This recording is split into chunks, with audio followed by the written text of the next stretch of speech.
வேலூர் மாவட்ட ஆட்சியர் அலுவலகத்தில் குடும்பத்துடன் விவசாயி தர்ணா போராட்டத்தில் ஈடுபட்ட சம்பவம் பரபரப்பை ஏற்படுத்தியது. காட்பாடியை அடுத்த லத்தேரி கிராமத்தைச் சேர்ந்த விவசாயி ரமேஷ் டிராக்டர் வாங்குவதற்காக தனியார் வங்கியில் 5,50,000 ரூபாய் கடன் பெற்றதாக கூறப்படுகிறது.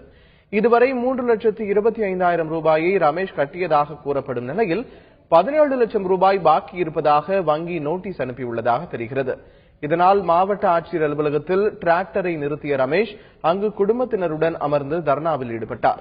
பின்னர் அவருடன் அதிகாரிகள் பேச்சுவார்த்தை நடத்தி உரிய நடவடிக்கை எடுப்பதாக கூறினர். இதையடுத்து டிராக்டரை எடுத்துக்கொண்டு விவசாயி ரமேஷ் குடும்பத்தினருடன் சென்றார்.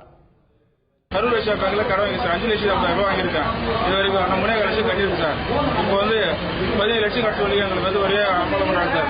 நைட் எல்லாம் வராங்க சார். 10 பேர் வராங்க சார். எங்களுக்கு குடியில் வீட்டில் இருக்க முடியல. நான் வீட்டில் தங்கத்தே கிடையாது சார். வெளியே தான் இருக்கேன். அந்த வண்டி வந்து கொடுத்து கலெக்டர் சார் எனக்கு சார் ஒரு வண்டியை என்ன பண்ண சூசைட் பண்ணி சார் அன்னைக்கு தற்கொலை பண்ணி சார் வேணாம் சார்.